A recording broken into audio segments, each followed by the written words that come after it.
So as promised, we're going to do Preludes and have a little look at a combination of the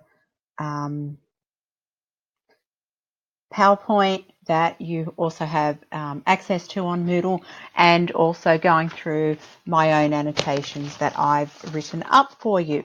So we did start looking at this in class. We didn't get very far, so I thought I'd run through it again for those people who weren't there that day, or for a recap for those people who just want to have it all together in one thing.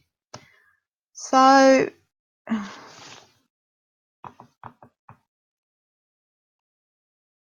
trying to get the next slide up. Okay, so of course this fits within Module B in textual integrity, and from the syllabus it's got that idea of parts to the whole, and you could look at that in terms of, are we talking about the whole as in the whole poem? Is it the whole as in the sequence of the poem? So, you know, in a response you would imagine you'd be writing about at least two of these texts, and therefore you could be talking about how they created cohesion together, and this one really goes really well with Proofrock. And you know, if I was to talk about the two of them, they're made at a similar time, they've got similar thematic ideas, and they've got really similar techniques as well. And so you could look at, after looking at Proofrock, you could look at Preludes, and even if you didn't know it was an Eliot poem, you'd know by the nature of it. It almost feels like an extension of Proofrock at times as well. So that brings us to the next idea of Module B. Language, content, construction, how they work together to form a cohesive and coherent text. So, you know, this idea of what, how affect themes and ideas and values, techniques affect, informed personal understanding of the text. So I'm providing an interpretation that's made up of a few different interpretations of things, and then you may go and find other information, or you may read it slightly differently because you've had different experiences than I have. You're not a war-weary, 40 years under your belt like the character in Proofrock was supposed to have been, although, you know, we know Eliot was only 22 when he wrote it. So, you know, how have you engaged with the text? And then why are we still studying it? The enduring relevance, that comes down to the universality, and it also comes down to the modernist ideas, because the modernist ideas, of course, were this idea that you created things that were universal. There's a universality to the thematic ideas. So you could also add there, specific to what we're doing with Eliot, a little tick next to modernist ideas and context. You know, there's other contextual issues at play as well for him. Okay, so we went through his context.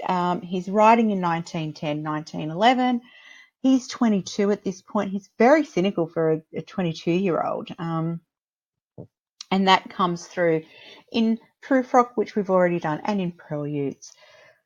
The first two poems are a quadriptych. I'm not really very good at pronouncing it. It sounds better in my head. Basically, it's the idea of four, a quad. The slides that I've got go and talk about that a little bit. And there's also some intertextuality, or this idea of imagining another text, that, you know, it could be based around another writer's writing and including a prostitute, and that, you know, living in the Parisian slum. So that would fit with this idea of the dirty city that we're going to have a look at. So what is a prelude? It could be an act or event of serving as an introduction to something more important, or it's got a musical sense. And, we've asked you in the PowerPoint, which definition do you think? Is it a combination of them both? Is there one that you feel lends itself a little bit more? And I've just given you a little bit more about this idea of a prelude and the context of this being a very prominent piece of Eliot's writing, and creating this wasteland. So be looking for these really negative images. And it's this idea of the desolation, corruption, and that we have this meaninglessness where, we cycle through the day, and we cycle through the day to then cycle through the seasons. He starts talking about winter, and we've come in towards the end of something. And then we know, though, that, if they wait enough days, they will come into spring again. They will come into the summer. So there are some questions there for you to, read it now on your own and then reflect on what's happening in each of the poems. What's it about? How does it make you feel? What does it make you think about? Does it challenge some of your ideas? And it can get you into an uncomfortable space when you have to challenge your own perceptions of the world. And if you don't have a naturally pessimistic view of the world, you may need to, be prepared to have that challenged as well. And so as you're going through, I also want you to get 8 quotes that you think might be important, and then choose 2 of them, and then 2 of those you'll really drill down on the language forms and features, what's the effect, what ideas do these quotes raise, and then I'd even be looking at how they may or may not link to this idea of a modernist set of techniques that we expect, the fragmentation and those sorts of techniques that we expect to see. This recurring motif of light is a very modernist idea, although you kind of see it a lot in modernist film because, light is obviously a visual element, but he provides it for us in other ways, and by talking about lights and things that provide light. So poem 1, it's set on a winter's evening, 6 o'clock. You've got the sights and sounds of the evening, the smell of dinner's being cooked. So it's that time of night. People are settling in. Others may be getting ready to go out, but they're going through their ritual. So they've probably come home from work, and they've had that humdrum. Now they're home, and they don't get a lot of reprieve because we very quickly after this are abruptly awoken for the morning after the night before. There's some rain. The rain is also it's alluded to, and then he uses language to produce the sounds of raindrops in a very clever way. And then we've got this quite dirty streetscape, the fallen leaves, so the remnants of life, I suppose, with those leaves as well. You have them, they're dead. They're on the ground. Autumn has been, the leaves have turned brown. They've fallen off the trees, and they're now, just blowing around the streets. Is that a euphemism for us and our lives? Maybe. And then the lighting of the lamp. So we've got that modernist idea of light again. Poem 2, it's the morning after the night before. People are getting up, they're starting the routine again. Faint smell of stale beer, reminder of the previous night's barroom goings on. And everyone's putting a mask on. And we see a mask in Prufrock as well. And this idea that we put on a facade to go out. We may not really want to be the family person. We may not want to be the breadwinner, but that's our lot in life. And so therefore that's what people have to do. They have to get up and they have to do it. It may also be that, maybe you've got artists who are trapped in drudgery, and, they're they're having to get up, go to work, and really they'd much rather, if they were of a higher social class, to be making art. But that's something that's very much something that not everyone gets the opportunity to do, because you can't really make art when you've got to be making a living, possibly. And he's imagined people waking up in their very cheap rented accommodation, squalid, and opening the blinds, and everyone's kind of doing it in unison. It's this idea, almost like lemmings. You know, we all get up, we all do the same thing, we all keep the same sort of routine. Poem 3 changes a little. There's a shift in person, the persona who's telling the voice, so it goes from first to third, and the speaker addresses directly using the second person you. So there's some shifting there. He's also written these after he's written the first one as well, the first two. This time the focus is on lying awake at night, unable to sleep, tossing the blanket off, and you is a nice off you is a nice touch. Who hasn't done this in frustration when plagued by insomnia? You know, the old 1 foot out of the bed covers to try to get the right temperature.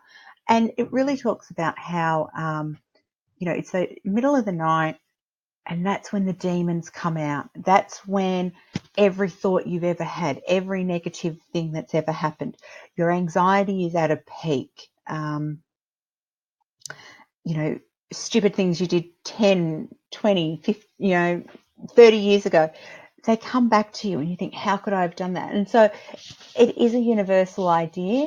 We can all, unless you're a very lucky individual, we can all relate to that. So there's a universality. And then, you know, it's the idea that you've just got to get up anyway. So you've had an awful night's sleep. You just have to get up and keep on keeping on. And poem 4 becomes quite fragmented and a little bit odd at the end. It returns to the evening, so we've got the cycle going through. And we've got his soul stretched across the skies. Gods, perhaps, whom the modern material world has forgotten in its impatience to get on with the tasks and chores of day-to-day living. It could be you know, part of the modernist thing is that you can put your own interpretation onto things, which can, you know, when you're just trying to get information and you want it to be right and you want to know what the real answer is, it can be a bit difficult when, you know, they've said, well, it is what you think it is. So that can be a bit tricky. But acknowledge that it's tricky. Acknowledge that it's there and it happens. So the soul, you know, it could be a description of the sunset, trampled beneath the incessant feet of people heading back home from work. So this, you know, the cycle is ending again. And we end in talking about, you know, women of yesteryear, and it's kind of a response to the fact that people have left the villages, have left agricultural living for these urban spaces. And the urban space in this could be just about anywhere. So I'm going to leave the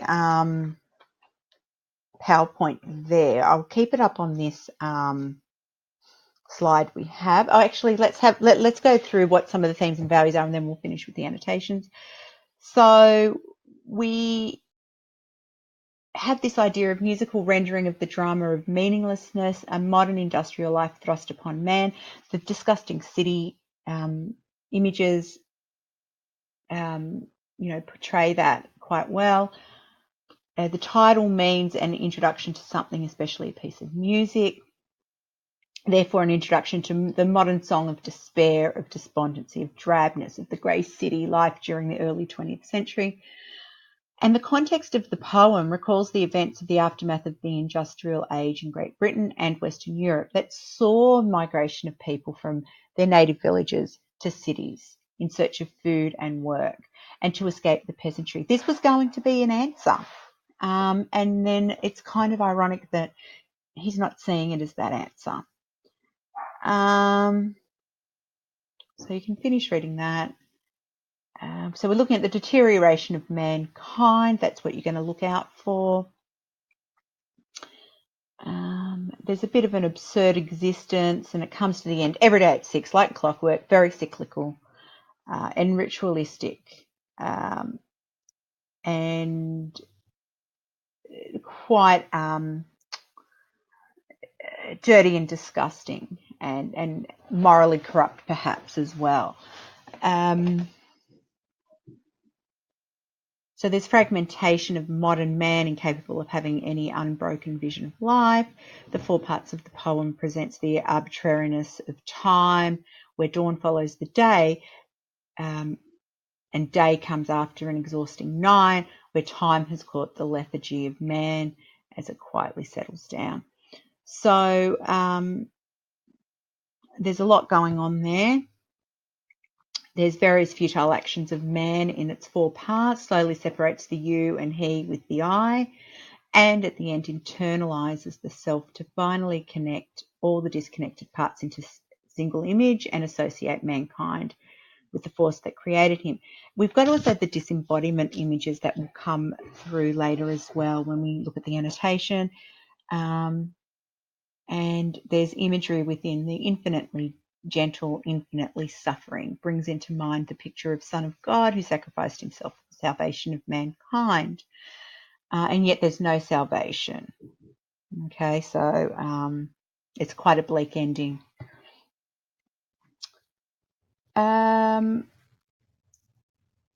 So what is the poem actually going to be an introduction to? Reality, human suffering, life, universal truths, universal experiences, the symphony that is life. Find an example from the poem that would justify the poem being about each of those. So find some quotes. That might help you with that first activity where we're going to get you to choose the 8 quotes and then drill down on 2 that you want to look at, and you can align them to these ideas. I'll leave it there so we know what values we're looking for. So let's go through the annotations that I've got here. So the winter evening settles down. We've got the symbolism of winter. It's desolate, it's bitter, it's cold, and settles is personification, because obviously winter can't do that necessarily. And with the smell of steaks in passageways, we've got some consonants there of the S, and it actually seems like a pleasant little view. People cooking, people going about their daily business. It could be restaurants. Makes me hungry. Then we've got an abrupt end to that sentence, and then 6 o'clock. We've got this short, really it's a non-sentence. There's nothing happening in it. It's just 6 o'clock, full stop, matter of fact.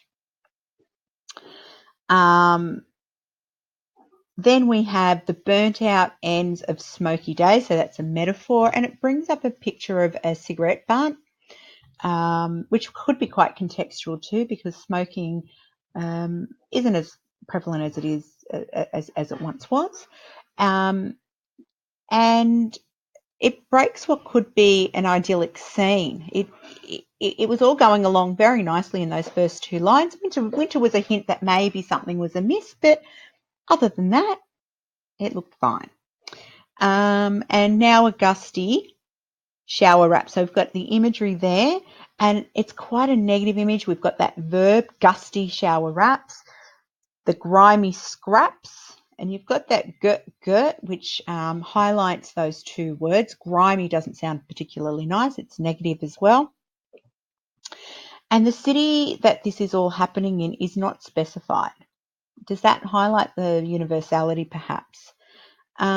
We have the withered leaves about your feet. We have another negative image.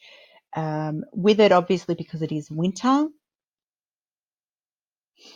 And then it goes to the second person. So it's addressing the audience, making you think. The grimy scraps, withered leaves about your feet. There's no punctuation at the end of those lines, so that's enjambment. And it highlights these ideas, and it highlights perhaps the cyclical nature of it. And newspapers from vacant lots. So, there's garbage floating around, and things haven't been placed in bins, or maybe the garbage hasn't been picked up.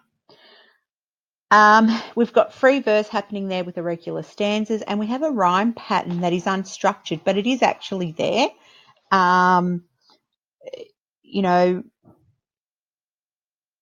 Days, ways, passageways, days, they rhyme with that 6 o'clock sort of jarringly in the middle of it, breaking it up from being a rhyming couplet. Raps and scraps, feet and beat, lots and pots, feet and street, stamps and lamps. So we end on a rhyming couplet, which it's funny, a rhyming couplet kind of can create a bit of a fun sort of end to something. And here we have quite a dreary end to it. So vacant lots, it's this idea of loneliness and emptiness that he feels. It's a symbol of how mankind feels when they're stuck in these situations, not thriving, and this idea of abandonment. The showers beat highlights.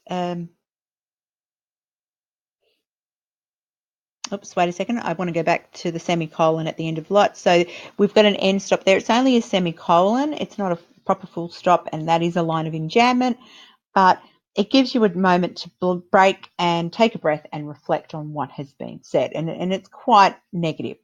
The showers beat on broken blinds and chimney pots, and the alliteration of broken blinds sounds like raindrops, so that's why he's used that there.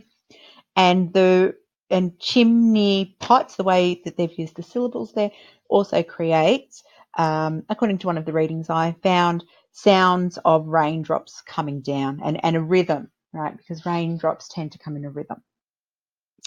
And the corner of the street, a lonely cab horse, steams and stamps. So that's looking at the word choice of lonely. The cab horse really sets the context, because we're not talking about a car or whatever else. If we wanted to get the same sense today, there'd be something about cars, motorbikes, trucks, public transport maybe. I don't know. We've got consonants there of the lonely, and then the LL, and the horse, steams and stamps, the SSS sound. The P there also sounds like a horse stamping its foot, so he's purposely used that word. And then we have a full stop, finally. It's been a long time since we've had one. And then we can take it all in, we can breathe. And there's only been 2 instances really of any real action, and that's been the horse and then the lighting of the lamps. And we've got alliteration again. And light can reveal the truth. Perhaps it's an invitation to come in, that idea of light. And it's a simple daily action that, and we focus on light, not the rain and the grime.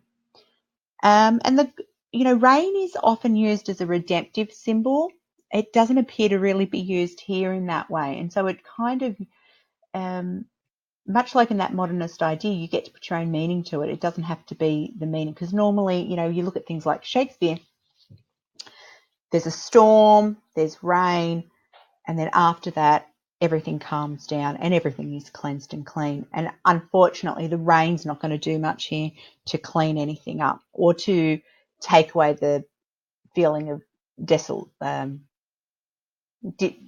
disenchantment with the world that we're going to get here. So that was in the third person. We then have number 2, and again, we're still in a third person narrative, which could be used to highlight the universality of experience. It's not just the individual. This could be anybody in any city, in any town. Needed a coffee. And funnily enough, we talk of coffee later in the stanza.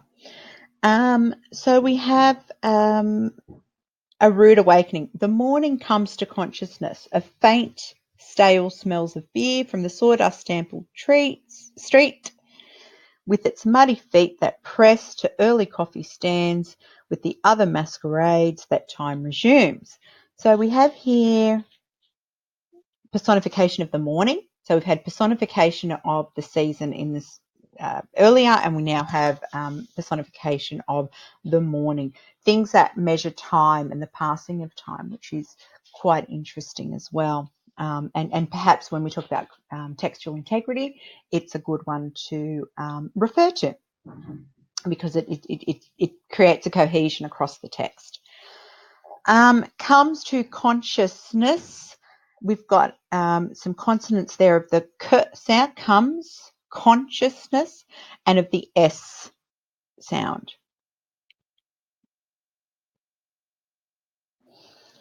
So then we go of faint, stale smells of beer. We've got some consonants there too of faint, stale smells. And so the harsh reality of morning after the night before is really hitting home here. If you're conscious and awake, you can wake up to what's happening. Perhaps that's why he's also got the morning waking up, that people need to wake up to, the reality of what's around them. We have enjambment again. It's a very long time. It's not until we get our coffee that there's a full stop. And we have a lot of adjectives and verbs, descriptive words and doing words. So that's interesting there. And they convey dirt and grime.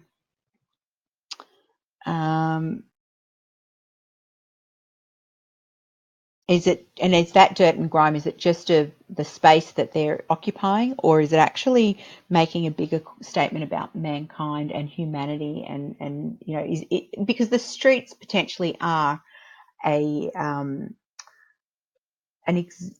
symbol, a metaphor, an extended metaphor of what's actually lying beneath. That the street is just sort of a symptom or reflects the corruption of humanity.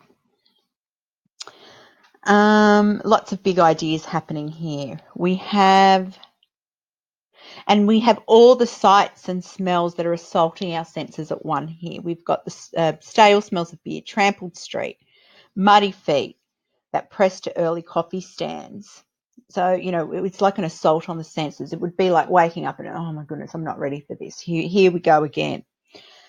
The masquerade is sort of symbolic of hiding. Time is throwing the costume party and forcing us to get up and keep going and put on the face for the day to face it. I talked about that a little bit earlier. We've got this illusion of masks, and it's a similar idea in Love Song, where we see Prufrock talking about having to wear his masks as well. So he's also showing that a criticism of appearance versus reality, which is a modernist idea, and it's also a universal one because, other than some of these references being quite contextual to the time, like the cab horse, it could be any time. It could be now. It could be today. It could be yesterday. It could be tomorrow. These same things concern us. The drudgery of life, the cyclical nature of life, the humdrum existence. Get up, go to work, come home, make dinner, do whatever you've got to do, go to bed, wash, rinse, repeat, and we just keep it going.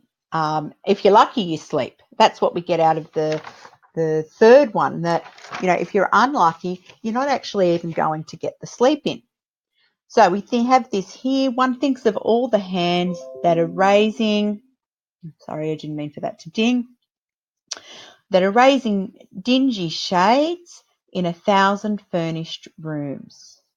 So what the speaker's doing here is considering how in the morning people of the city have a shared experience. You get up, you raise the shades to let the light in, and you get going.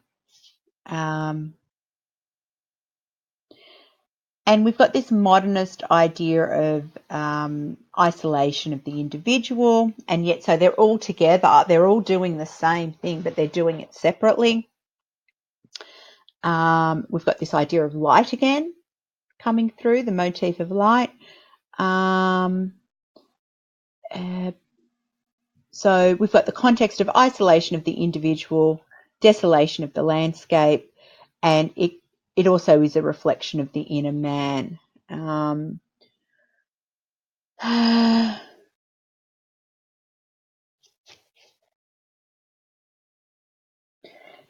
by letting the light in, you'd expect that to, when we think about getting up in the morning, we think about opening the blinds. It's a fresh new day. It's wonderful. It's full of hope. No, not here. They're dingy shades. So it should be a nicer, more positive image, except for that word dingy. If it just had that erasing shades, it wouldn't be so negative. Dingy is really important there. In 1,000 furnished rooms. So this shared experience coming through. The image seems to depress the speaker. The same thing as each other, but they're all alone. Day in, day out, the monotony. Time is a masquerade. Nothing really changes in reality. But time gives us an illusion that that things do change, but really they don't. The technology may change, who's doing it may change, but really you'll just be replaced and you're doing the same thing as other people. Shows like Gogglebox, they're hilarious because they quite often show, you watch something on TV, you think, oh, I'm so funny, I'm so unique, I have this reaction to the TV show. And then it's really funny when they show, all the different people having the same reaction to it. It's that universality that, we're not as unique as we think we are. So 3, it turns into a second person. You tossed a blanket from the bed. You lay upon your back and waited. He encapsulates insomnia very, very well. The 1,000 sorted images. So these negative ideas you get, when you're not sleeping. And the worst thing that can happen when you're not sleeping and you're having all these negative ideas is that you go night after night after night without it. So, there's no joy in the one before. We now have a shift to the second person, shift in tone, the repetition of you. So really, really bringing that one home. It engages the audience. You can relate to it too because we've all been there, and if you haven't, you're very lucky. It's more personal with this second person.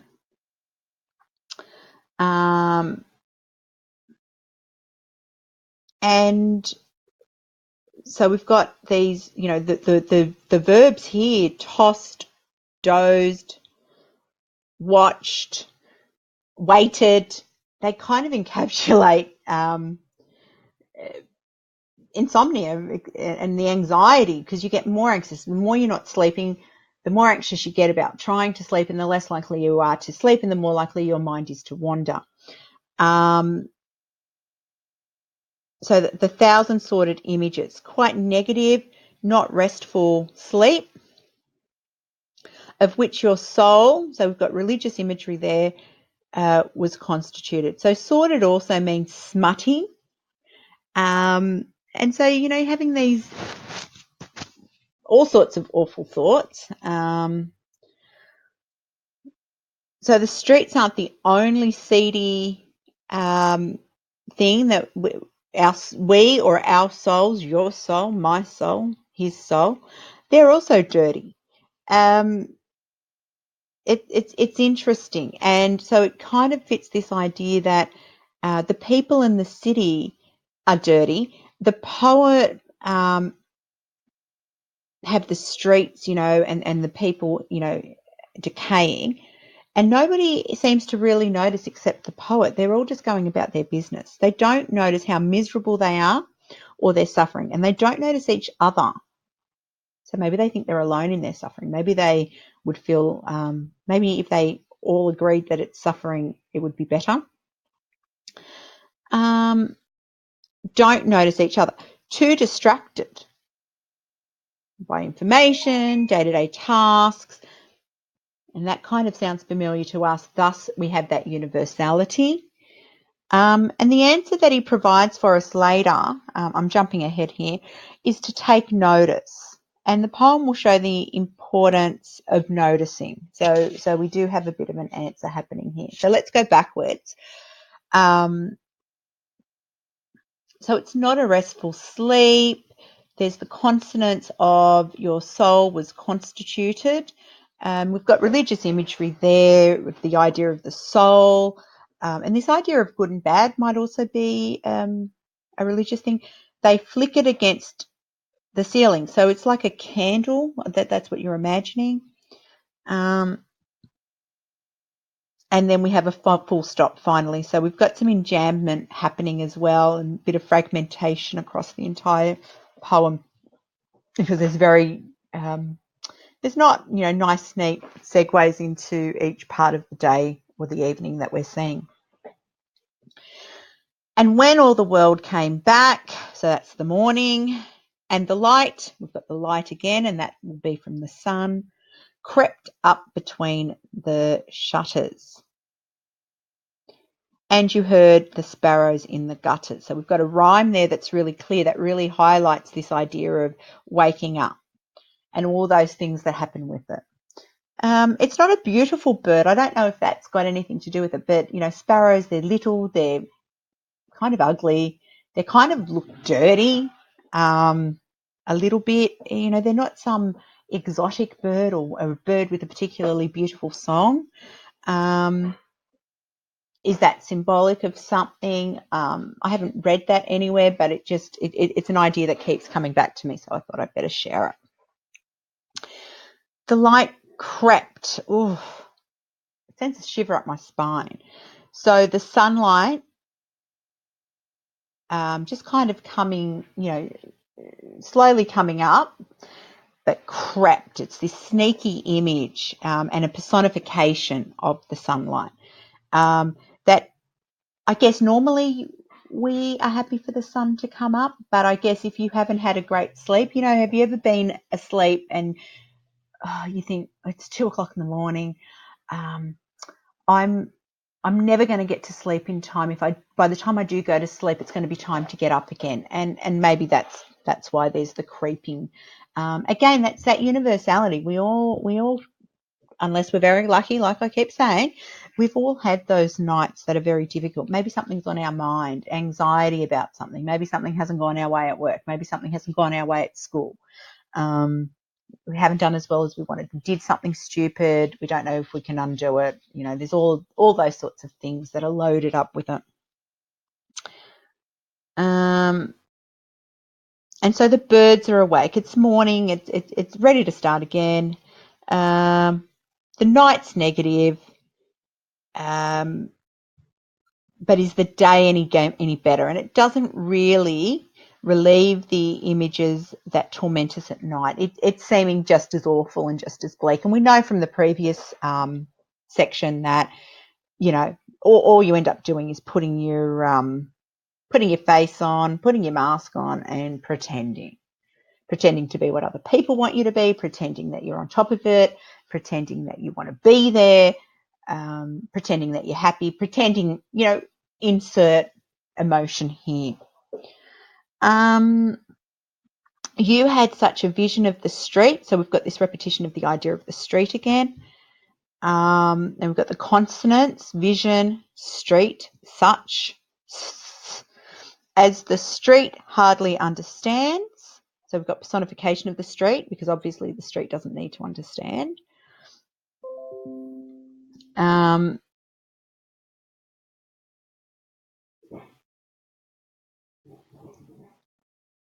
And, the repetition of the idea of the street sends us back to the street from stanza 1, and we know that, it's a pretty bleak picture as well. Sitting along the bed's edge, so describing getting up, and this is where they think that it refers to another. I've read an interpretation that this is where it's sort of talking about another text, so it may be worth you going and looking at that text that's mentioned in the PowerPoint earlier, to see if you can see the connection. Where you curled the papers from your hair or clasped the yellow soles of feet in the palms of both soiled hands. So we've got dirty images again. This idea, looking at sordid and things like that. We've got these quite nasty words to do with dirt and grime that are a recurring motif. And it also mirrors the imagery of the dingy street in stanza 1. Nothing's really very good. Now, curled the papers. I've got alliteration here, but I don't know where that... Anyway, the papers there, it could also be a link back to the idea of the newspapers that keep coming up. But what it's really referring to is there, and so therefore we've got to shift now to a female, because there was a time before GHDs, Dyson, air wraps, all of those, even rollers, where women used to curl their hair by sleeping with it in wrapped around paper, and that's actually coming back in vogue now. People are going back to the old ways. The alliteration is curled and clasped. So you've got this image of getting up, and again, is that not a type of mask too? You've slept with your hair's not really curly, but part of your mask, and you prepped it the night before in order to put the face on again for the next day.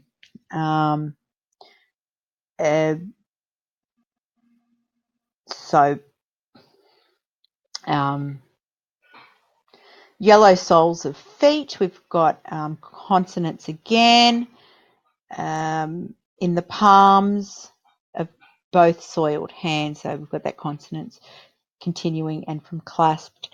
And it's this idea that the grime has affected mind and body. The body is dirty, the mind is dirty. Okay, so then I'm going to sneeze in a second.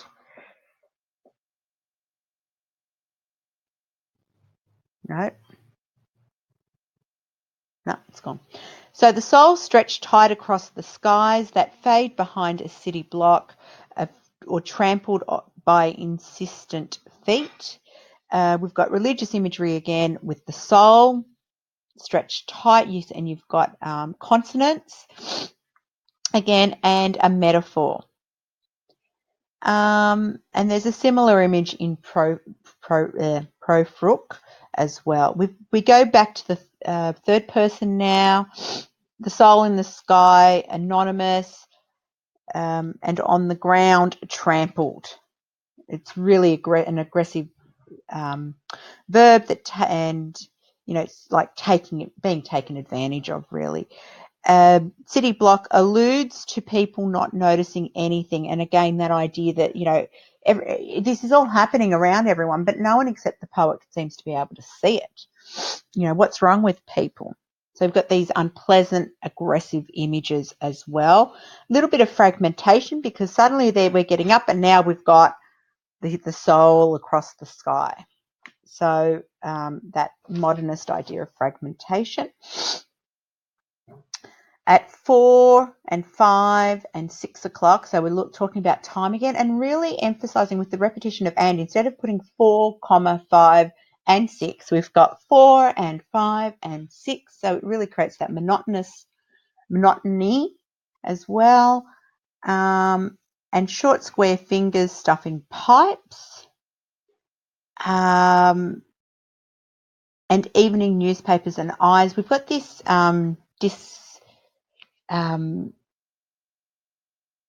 what's the term I'm looking for? Dismemberment or disembodiment of body parts. So people are all the different parts, and they're not really together. I talk about that later in the slide and looking at that.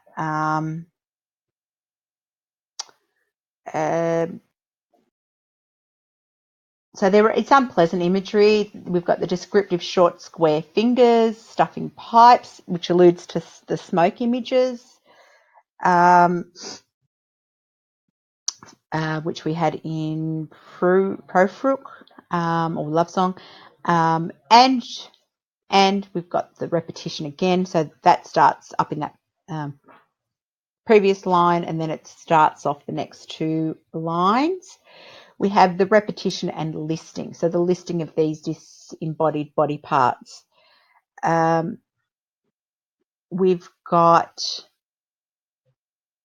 some repetition from earlier of the newspapers as well. Assured of certain certainties. So we've got the repetition of the word certain and certainties. Nothing is certain. That's the only certainty we have. So it's kind of a play on words. It's a bit absurd. Bit of a word play. So, for example, in daily life, it's day, night, we get bills, we've got to go to work, we've got hunger, we've got,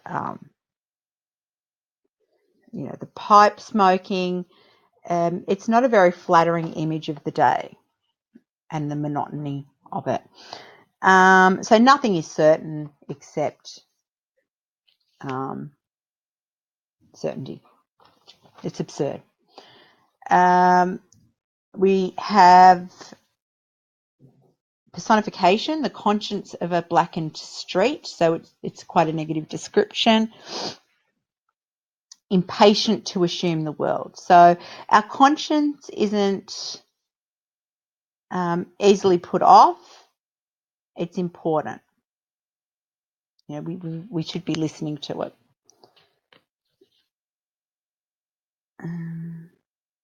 Sorry, I'm trying to read my annotations here.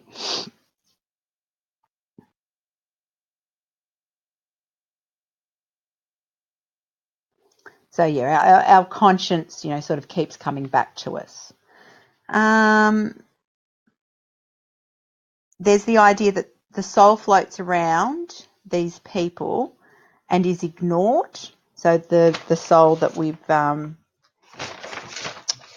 had across the sky. So is it the sun? Is it God? Is it something else? Whatever it is, it's ignored and people don't really look at it. Could it represent everybody's souls, other people's souls? It's intentionally left open. There's lots of interpretations about what it could be referring to. And, in a really full response, you could really talk about multiple readings of it. It could be this and it could be that, or it could be a combination.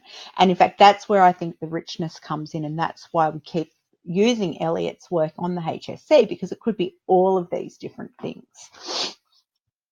Wipe your hand across your mouth and laugh.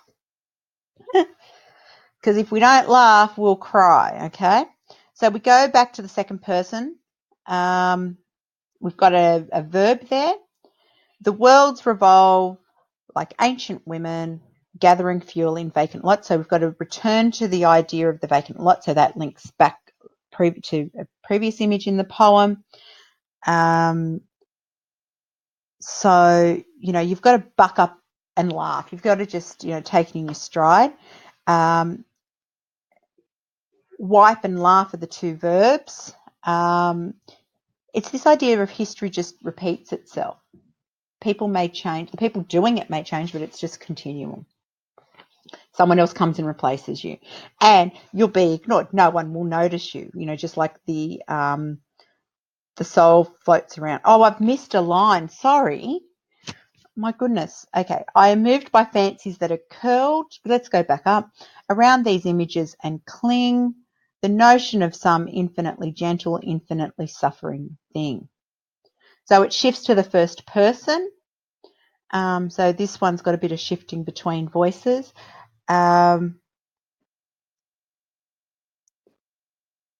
We've got the repetition, which is highlighting that there's no limit, infinitely gentle, infinitely suffering thing. Thing and cling and thing rhyme as well. We've got a bit of a broken up rhyme there. Maybe, it creates that fragmentation and disjointedness. repetition highlights there's no limit to human suffering. Infinitely gentle, infinitely suffering. They're not accidental words that they've used. They're very powerful. So there's not, the curled also, we've got it, links back to another image from the curling of the hair. Then we come down to where they're laughing. Then the worlds revolve like ancient women. We've got a simile here. It's desolate, it's cynical. Best we can do is survive is basically it. And it's also talking about, that movement from the village to the urban space, gathering fuel in vacant lots. So it's a haunting final lines, and it doesn't end on hope. It's sort of like, well, these people have moved from where they were. They escaped the peasant lifestyle. They've moved into the next phase, and it ain't much better. Essentially what he's sort of saying, and nobody's noticing that. That's the other thing, he's sort of bemused by it.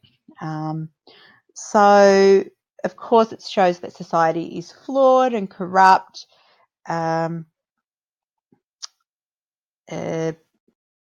Shifting narrative voices creates fragmentation. It lacks the allusions and intertextual quotes of some of Eliot's other poems, and yet it's still quite confusing, and you can make your own interpretations about things.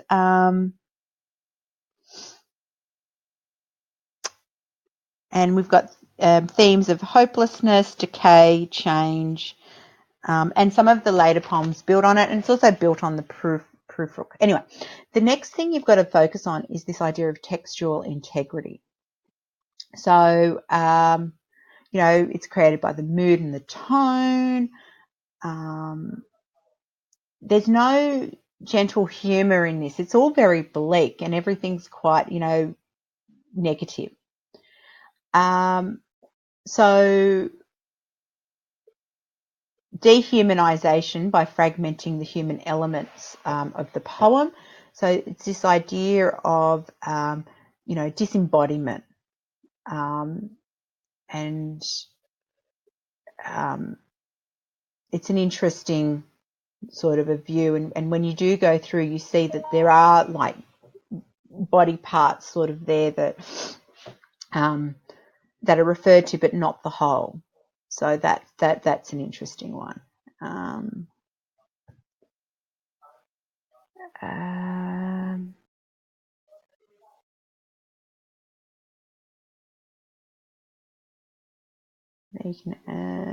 My head, I've realised I need to, when I'm going to use this program, my head covers some of the work. Just go and look at the actual PowerPoint after this. I'm just going to go through. You can have a read of it yourself.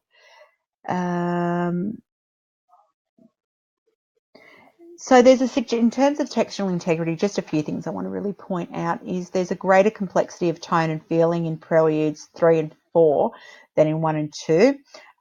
There is a lapse between him writing them as well, so whether that time between impacts that. The you of the third Prelude, who has such a vision of the street as the street hardly understands, may be a streetwalker from Philippe Marie Dendieu. I butchered that. Sitting along the bed's edge where you curled the papers from your hair. I'm not across that text, but I am now going to go and have a look and see if I can find something else. You look too, and then come back the next time we have class, and we can compare notes on that one. I want you to do a little bit of research to it. I want to be giving you everything. I want you to work for it a bit, because that way you get your own interpretation and you can see the integrity of the text. Is it enduring?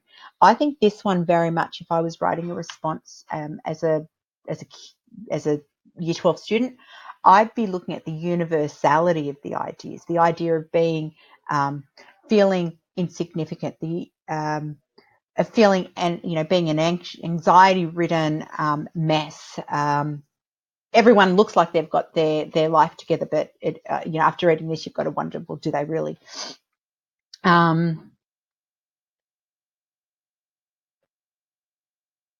So yeah, I'd be focusing on those sorts of things, and the isolation. They're the things that really come out to me. What comes out to you, though? You know, there'll be different ideas based on your own experiences that come out. If you don't have anxiety, or you've never been unable to sleep, then maybe that part of it's harder for you to grasp. So you will attach yourself to the ideas that are more relevant to you and that you can connect with. So hopefully, you know, through this and the PowerPoint, you've had a lot of it presented, and you can take it and find the ones that resonate with you, because we've looked at a whole heap. If you find some more, let me know in class. I'd love to be learning something new from you as well.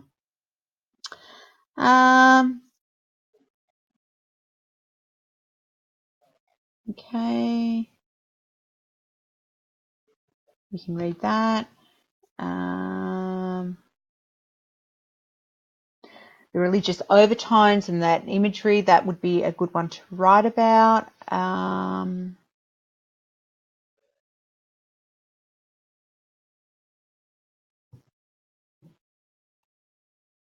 There's another slide about techniques that just kind of brings it all together. These are the techniques that I think you should be looking out for and making some notes on in the table that I have sent to you already. So find alliteration, consonants, repetition, description, imagery, simile, stream of consciousness, fragmentation, personification, verbs, adjectives, punctuation, enjambment, rhyme pattern, symbolism, and religious imagery. Now, that's an awful lot of techniques. When you think about how much time you have to write, you really need to be using your textual evidence and unpacking the quotes selectively, because, you know, you think about it, you might have two big ideas that you're writing about in an essay. You might have 3 or 4 quotes for each paragraph, and then the techniques, and that's not actually an awful lot. And there is a repetition in the techniques used. That's part of the beauty of the poems. It gives you some certainty, I guess, in an uncertain world, that these are the things that we're going to be looking for. And yet it feels like they're repetitive and there's not that many to unpack, but there will be lots of them. And some of them, the quote you use will have a few of these. So, you know, consonants and alliteration on their own are not the most strong techniques, but if you're using it to talk about, you know, how it creates rhythm and rhyme, like the rain, it really adds a bit of depth to it. Textual form, that quadrupitched, meaning an artwork or text with 4 panels or sections. That's essentially what it is. I've given you an example of what it looks like over here. You know, it's a collection of 4 panels. So that's why it is a quadrupitch, because there's 4 sections, and if you notice, you know, when you go and look at the pictures that fit that style, they're just different perceptions or perspectives of the same sort of thing, and so they're not distinct. They do go together really nicely, and in that regard, he's gotten the textual integrity right. Modernist aspects, these are the really important ones, and they link to ideas and techniques. So this is where all of it comes together. We've got the cityscape, pessimistic, both revolts and fascinates him, right? So he's revolted, but he's fascinated, and there's all this judgy language too about, you know, sordid and things like that. They're quite judgmental and show that he's revolted, but he's fascinated as well. Modernism signals the decisive return to Western literature to the cityscape, but it's almost almost apocalyptic, you know, as though it's destroyed everything. Stream of consciousness is obviously there, supported by things like the fragmentation and the enjambment. They all come together to create and help to create the stream of consciousness. Modernist writers tended to be disillusioned and upset with the world, focused on industrial nature of life, meaning city life, and how dreary and unfulfilling that was. and on people and characters who have difficulty connecting with each other or feeling like they belong.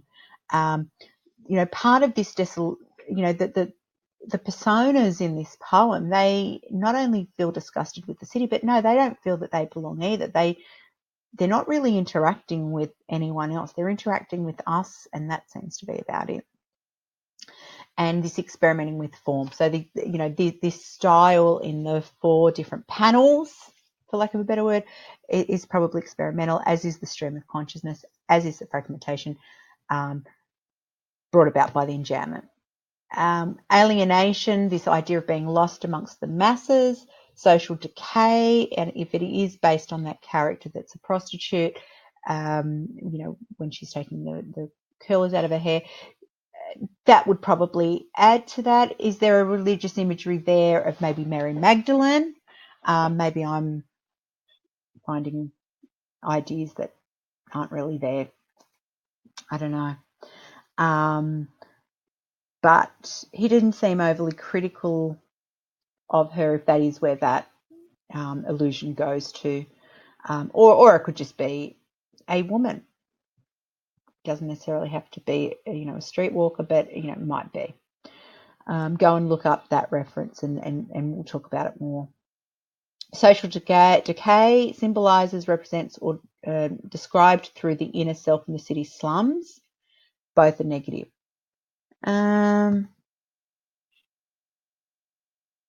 So city dwellers are uncaring, indifferent, we're just a human herd. Decay, desolation, and there's this realism and there's a rapid fire of the senses. They're getting quite repetitive now. Urban imagery is modernism, and so it's this idea of things don't change, the world keeps turning, things largely remain constant.